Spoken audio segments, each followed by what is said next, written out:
Hey everyone, happy Manifesting Monday to you. I hope you're feeling centered, solid, peaceful, happy, and living in grace and ease with the wind at your back.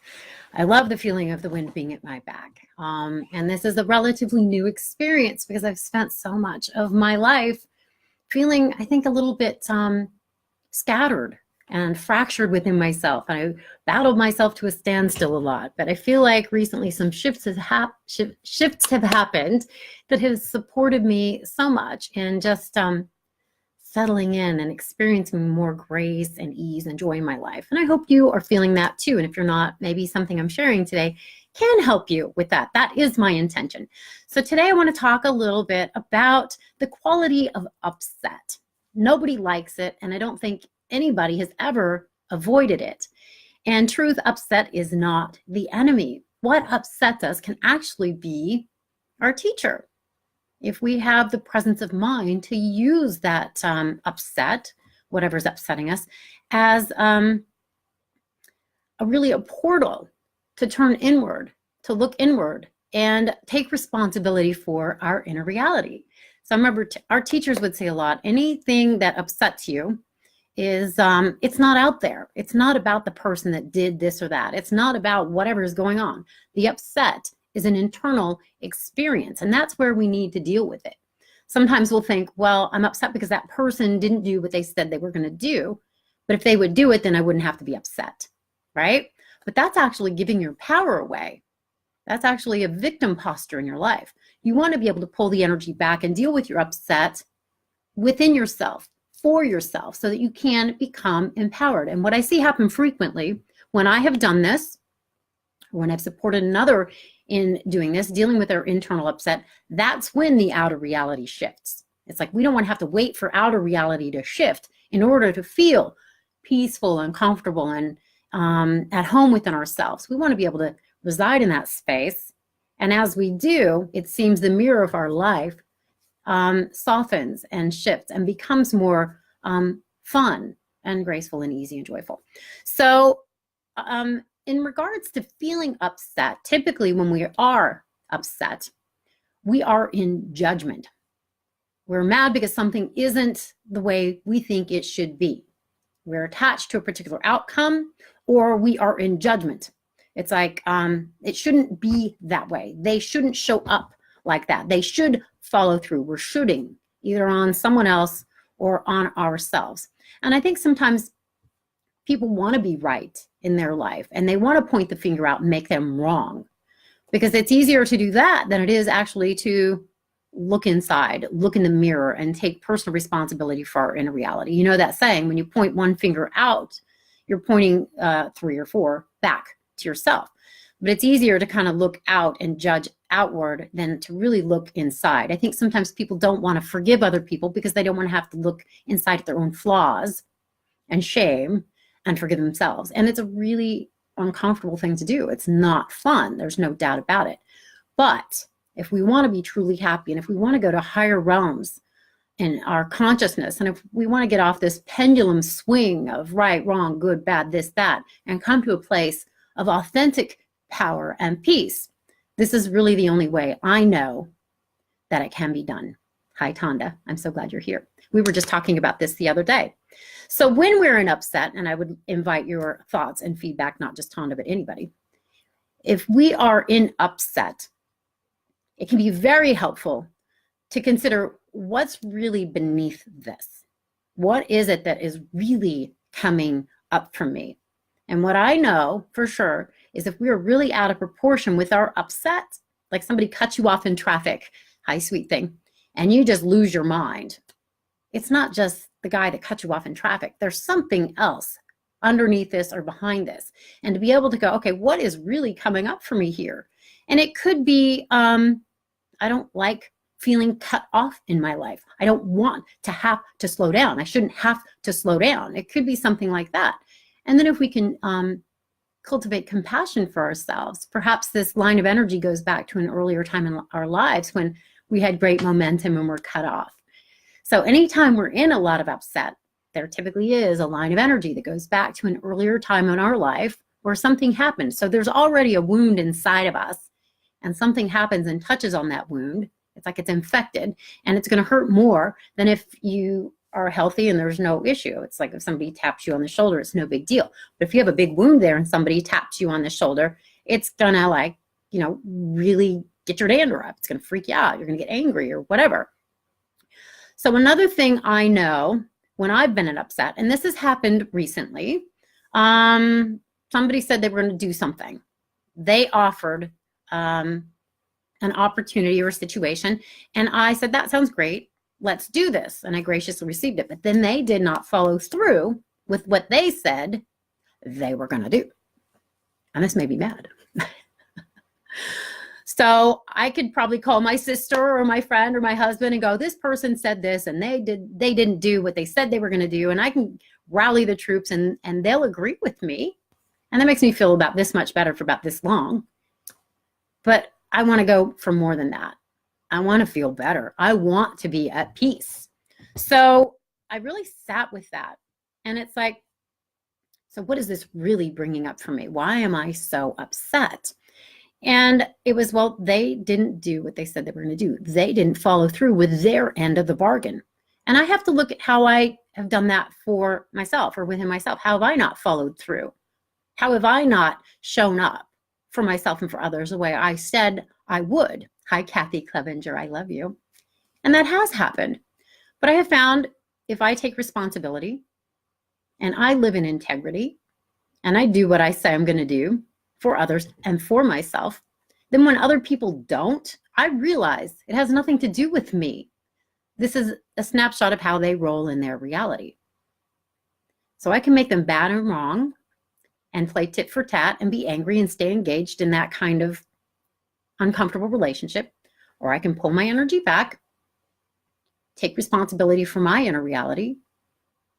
And then what often happens is they kind of move out of the way. They shift. That relationship doesn't continue.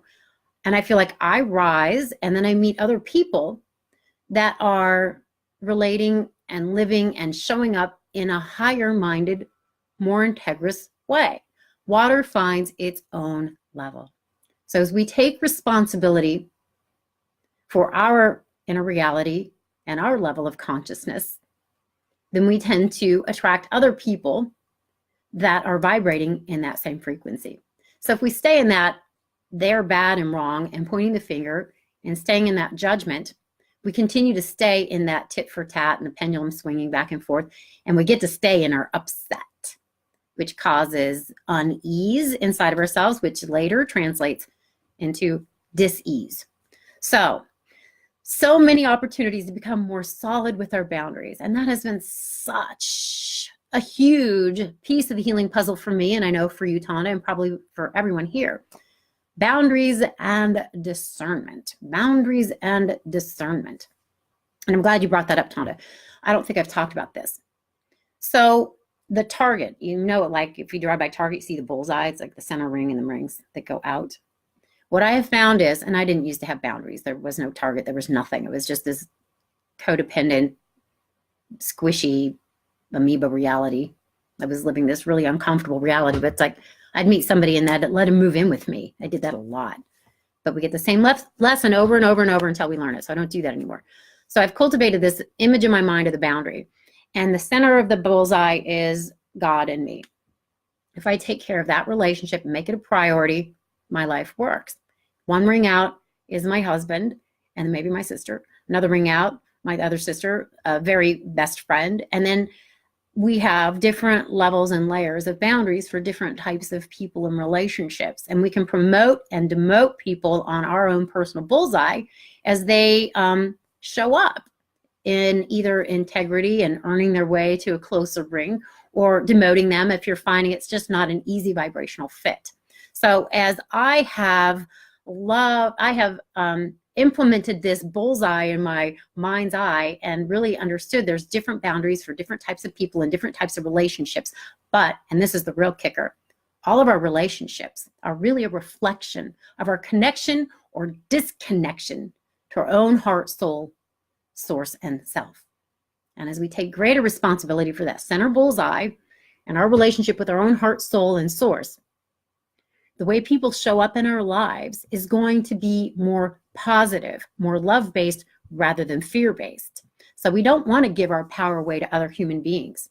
For them to be our source of feeling good, we don't want to look to them to insist they reflect us back to us the way we want them to so we can feel good about ourselves. Don't do that, because other human beings are simply that. They're human beings dealing with their own personal issues, challenges, problems, projections. And we all deserve compassion, because this isn't an easy experience. Being human on planet Earth is not an easy experience. So we can either dance for the mirror and other people and want them to show up the way we want them to show up so we can feel good about ourselves, or we can pull our energy back and make our relationship with that something greater our priority. And then those relationships do tend to shift in a positive way. And sometimes they don't. I always say shift happens, fork off. It's funny, right? Shift happens, fork off. But I have found as I shift, certain other people shift with me, and we do go higher, and other people do go away. And I'm really surprised. I'm often surprised by who has continued to journey forward with me and go higher, and who has forked off. I always find that surprising. But my loyalty isn't to the humans. My loyalty is to God and my soul, and then whoever's a vibrational fit. That's who I want in my life, because my greatest priority and intention and desire is to become as conscious as I possibly can in this life, to clean up my karma and to become as conscious as I possibly can. And what that means really is to become as loving as I can, to really be a conduit and live a life of great love. Wow, Lawrence, you've got some thoughts here, and I'm really grateful that you are talking to me and interacting with me. That was really my intention for today, to really connect and interact and talk, and not just me yammer and pontificate, though I love that, but also to interact and connect. And I want to listen to what you think and feel about what I'm saying. So the core and foundation, the cause and effect of being upset. Yes, being in disharmony. That is true. And that is another thing that I talk about a lot: conscious, subconscious, superconscious. So consciously, we don't want to be an upset, but often we have a lot of content in the subconscious mind that we came into planet Earth to clear and heal. And as children, a lot of stuff is downloaded into our subconscious realms, probably to perpetuate our karma from past lives.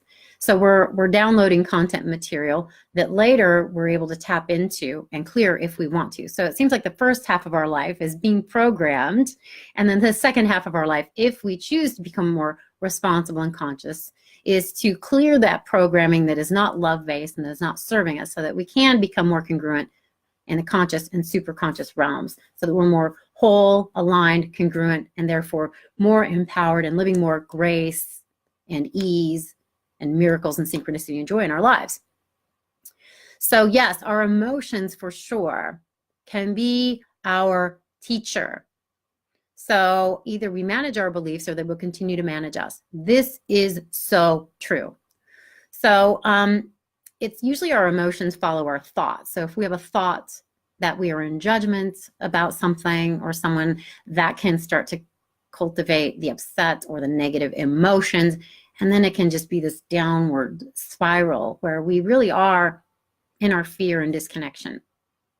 My teachers would say something really powerful that I just love. And if you've hung out with me here at all before, you've probably heard me say this: all of our pain, all of our upset comes from our perceived disconnection from God. If we boil it all down, that's it. All of our pain, all of our upset comes from our perceived disconnection from God. But often we don't consciously know that. So we're interacting with other human beings, giving our power away and expecting them to show up as a more God-like figure in our lives. Like all of us want to be reflected back to, that we're beautiful, good, lovely, and amazing. But if we want human beings to reflect that back to us, we're really missing the boat. We're missing the point.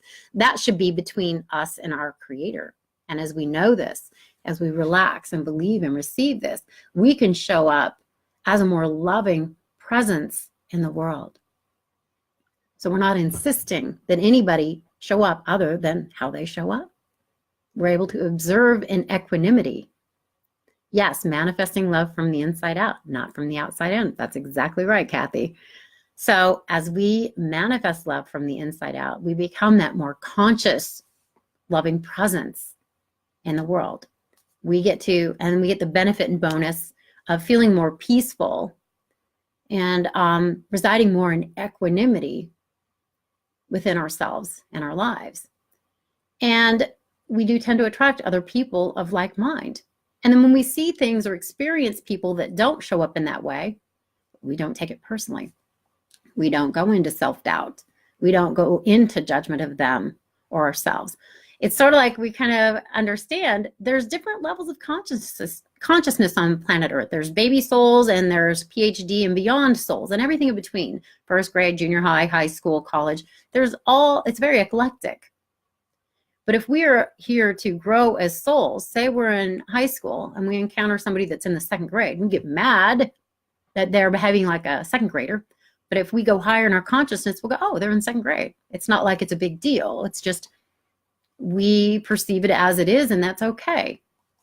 I like this saying, you can't pour your quart into someone else's pint. Don't worry about that. Just be a quart and then expand into a gallon and then expand into a pond, a lake, and the ocean. And as we do, we have less and less judgment of other people. We experience upset less and less. Upset used to be a big part of my life. And I still experience it on occasion, but I don't tend to stay there for long because I know how to pull my energy back, look inside of myself and go, what is this really bringing up for me? I ask God's opinion. Like recently when somebody did something, it made me doubt and question myself. So I pulled my energy back and actually heard the Spirit say that. Did this person make you doubt yourself? And the answer was yes. He said, well, don't do that. I don't doubt you. You don't need to doubt yourself. And immediately there was a sense of relief. And I kind of laughed a little. So my upset transformed from being something very uncomfortable and upsetting into something that was kind of funny, and it was unraveled and it was lifted and I was back in alignment. My pain was alleviated. I was back in good graces with my soul and source. So upset isn't the enemy. It's an opportunity and it's a teacher. As long as we want to pull our energy back, look inside and take responsibility for what we're feeling, because that's all that's going on, really.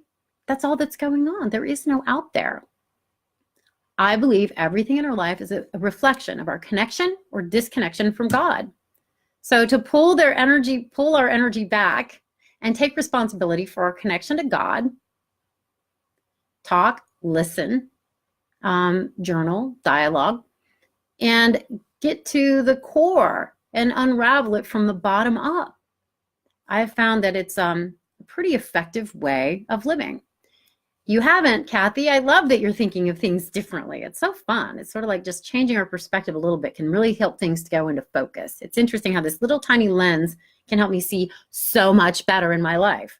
So I love supporting people and thinking of things slightly differently. And maybe there's something here that resonates for you or that you can use in your life and pay forward in some way.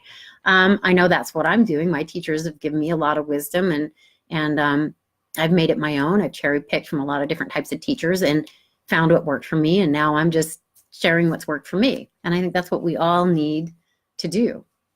Take responsibility for our lives and then just be that shining light in whatever way that feels fun and authentic and empowered for you. So I've talked about this too. I want to touch on this briefly before I let you go because I've been going on for quite some time here. The God box. You know, it's like when I have something that's upsetting or something I'm confused about, I literally write a note about it or just imagine putting this person or situation in the God box. And then I can relax and take a deep breath because it's in God's hands. And I don't need to fix it. I don't need to figure it out. There's nothing I need to do. I can just relax into my beingness, my peace, my comfort, come back home within myself and say, God, you figure this out. You created the galaxies. You created me. You created that person. You know what the highest good for all concerned is here. I don't. And I don't want to have an attachment to what this needs to look like. I have a preference And I think that's just fine. I think it's okay to claim our preferences. But when we get too attached, that's when we start to suffer. Buddha said our suffering comes from our attachments. So as soon as we're suffering, just imagine putting that person or that attachment or whatever's upsetting to you in the God box, and then relax. Go get a pedicure. Go do whatever is fun for you. If you sing or play an instrument, or want to do something creative, color a coloring book, read a book, do something that feels nurturing for you. Take a bubble bath, and say, God, could you work this out for me? And then just sit back and look for the red flags and green lights. And I've found as soon as I'm remembering to put it in the God box, the sooner things seem to clear up and come into focus in ways that are often surprising. And solutions occur that I didn't consider or couldn't have made happen all on my own. And it's such a relief. I am not in the driver's seat of my life, and I'm so grateful. I think, we do live in a planet of free will and choice, and to me it boils down, do you choose God or you do not choose God? Do you want to do it on your own, ego, edging God out, or do you want to do it in a co-creative, collaborative partnership with that something greater, which I call IGO, inviting God only? And the more I live from IGO, the more I commit myself to that, the more I am disciplined in that relationship, the more I make it a priority and start my every day with that conversation, the more my life seems to up level with grace, ease, and miracles. The wind at the back, the joy, the prosperity, the friendships, the laughter, the celebration. And I know I've talked about this as well. My life has become really a cosmic love affair with that something greater. And my relationships are no longer my surrogates for God. My relationship with God is my relationship with God. And then the humans are just beautiful, fun, exquisite aspects of the divine that I get to dance and play and create and celebrate with. And the higher I go in my understanding and awareness of that we're all aspects of the divine, the more I connect with other people who think in the same vein. And it is a joy, and it is a pleasure, and it is heaven on earth. And I think we all have the capacity and potential to get to this higher ground, but we have to be willing to take responsibility for our inner reality. So again, that's why I do hypnotherapy. That's why I do guided meditations. That's why I write the books with the exercises to help people really pull the energy back and do the inner work. Because if we do the inner work, the outer changes. We manifest our lives from the inside out. So I hope something I've said here today resonates for you and supports you in some way. Maybe you got a little, maybe you got a lot, maybe you got nothing. But my hope and intention is that there's something here that supports you in relaxing more into your center, aligning more with your soul and source, and opening the door to more grace, ease, miracles, peace, and prosperity in your life, because you are worthy of that. You do deserve that. We all do. Everybody does. So I think I've gone on long enough. It's 23 minutes here. So I apologize for yammering on and pontificating endlessly. It's not my intention to go too long. Sometimes I think shorter is better, but it is what it is. I don't judge myself. I just love seeing you here. And I'm so glad, Kathy, that makes me happy. Thank you for sharing that. I hope this serves you in some way.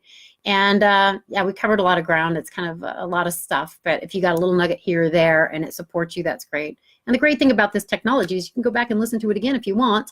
And if you make comments, I will respond. It's always my intention to go back later. And if I miss anybody while we are here live, to go back and to have a dialogue with you. So even if you watch it again tomorrow or the next day, or share it, because I make it public, you can share this. If people speak in the thread, I will respond to you. That's always my intention, to connect and have the conversation, because I think we heal in relationship. We heal as we relate. We heal as we connect, especially when two or more come together for the sake of going higher in our consciousness, which is truly my greatest intention. And I'm so honored to have you on the path with me. I'm so honored that we're spending this time together. Thank you for your comments and your likes and your shares. Please please continue to be in conversation with me, and I will be in conversation with you. And know that you're in my heart and my meditations and my prayers every morning. I wake up and I set my intention to connect with Spirit, and I open my heart and I send blessings out to the people that are in my life. And that comes through, Facebook, my community, Vegas, California, the East Coast, all of America, the world. So I'm sending you blessings every day, and I hope you are opening your heart to receive them. And I know there's countless angels sending their blessings to you as well. So open up to receive the grace and the love that is here for you. Clear any judgments of yourself or any sense of unworthiness, and you will start to open the door to more divine and worldly support. And if I can support you in any way, please let me know, because you are in my heart and prayers, and I do love and appreciate you immensely. So take good, gentle care of yourself. Treat yourself the way you would treat somebody you love, and treat yourself the way you want people to treat you. That is a really just core principle of manifesting and living from the inside out. So God bless you. You're in my heart and prayers, and I look forward to connecting with you either on a thread, or you can Facebook me, message me privately if there's anything you want to talk about, or email me at tammybphd@gmail.com. And just know that you're my heart, my meditation, my prayers, and I'm so grateful for your presence on the planet and in my life. Take good, gentle care of yourself. Onward and upward. Bye for now.